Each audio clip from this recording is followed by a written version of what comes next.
अस्सलाम वालेकुम। वालेकुम अस्सलाम। फैसलाबाद से ईमान साहिबा कॉल कर रही हैं। जी बेटा फरमाइए।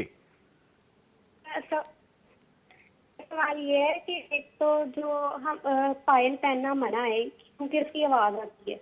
अच्छा उसके अलावा एक चूड़ियां हैं, उनकी भी आवाज आती है, उनके आगे एक वो गोल गोल सी चीज लगी होती है, तो वो भी पहनना मना है आवाज की वजह से। अच्छा और दूसरा सवाल मेरा ये है कि जो हमें यही पता ना कि लैलतुल कदर पे जो हमारी दुआएं कबूल मतलब दुआएं कबूल होती हैं, लेकिन अगर हमारी तकदीर तो पहले से ही लिखी होती है तो दुआ क्या तकदीर को बदल देती है? क्या मासूमाना सवाल है। चले मैं शामिल करता हूँ। बहुत शुक्रिया, जीते रहिए। मैं अभी एक और जवाब। सवाल है। बेटा 3 सवाल करेंगे तो बाकी लोग कहाँ जाएंगे। ठीक है, मैं अभी 2 ले लेता हूँ सवाल, बाकी इंशाल्लाह दोबारा आप कर लीजिएगा कॉल। बहुत शुक्रिया, जीते रहिए। लें जी, बताइए कि पायल पहनने से आवाज़ आती है, इस तरह चूड़ियों से भी आवाज़ आती है, तो क्या चूड़ियाँ भी नहीं पहननी चाहिए? मुफ्ती साहब जवाब दें। जी मुफ्ती साहब। ये इस तरह है ना, ये पायल या पाजेब जिसको कहते हैं, ये अगर ख़ुद ब खुद कभी आवाज़ आ जाए जी ये ममनू नहीं है।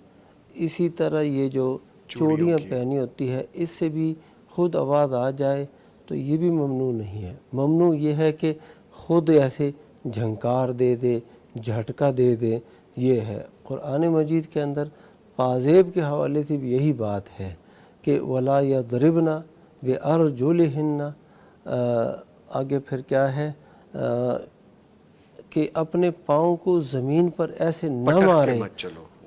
कि वो जो मख्फी ज़ेवरात हैं, पाजेब हैं, उसकी आवाज़ मालूम हो जाए। ठीक है, ठीक तो है। ये ममनू है, यानी आपने ज़मीन पे मारना नहीं है।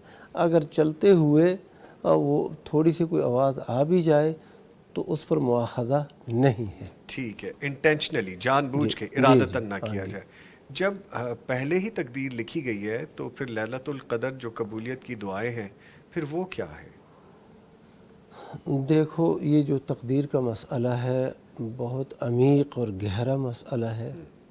हमें जो हुक्म है हम उसी के पीछे चलेंगे और उसी के मुताबिक चलेंगे।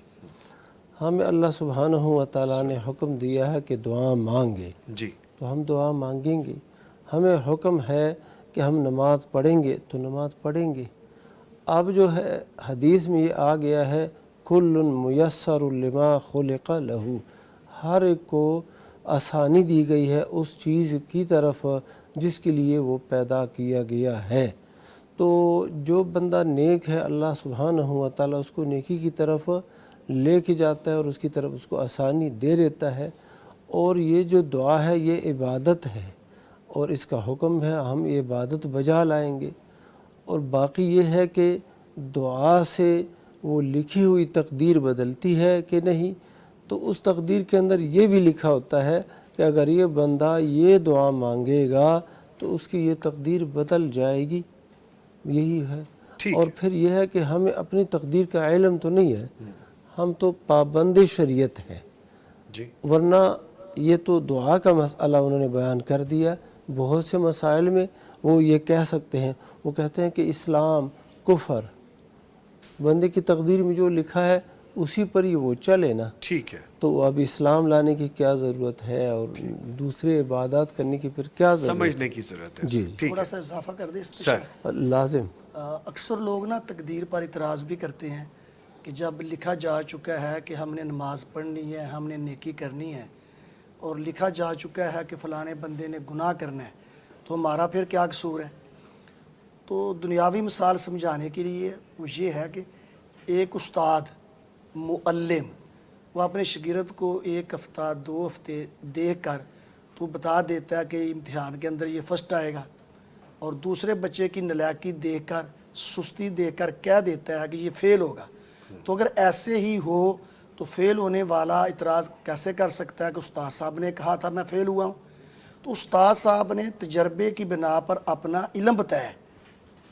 इस जो मखलूक है, जो अल्लाह की मखलूक है, और उस्ताद अपने इल्म की बिना पर तजर्बा बता रहा है, वो ठीक निकला है। अल्लाह तो आलिमुल गैब है, उसके सामने तो कोई शय मख्फी नहीं है। ठीक। अल्लाह ने अपना इल्म बताया कि ये नेक होगा, ये बद होगा, ये یہ کرے گا، یہ کرے گا. اللہ نے مجبور نہیں کیا، کچھ زبردستی نہیں ہے، بلکہ بندے کو اختیار ہے. وَهَدَيْنَاهُ النَّجْدَيْنِ، دونوں راہیں اللہ نے بتا دی ہیں. ٹھیک ہے جی.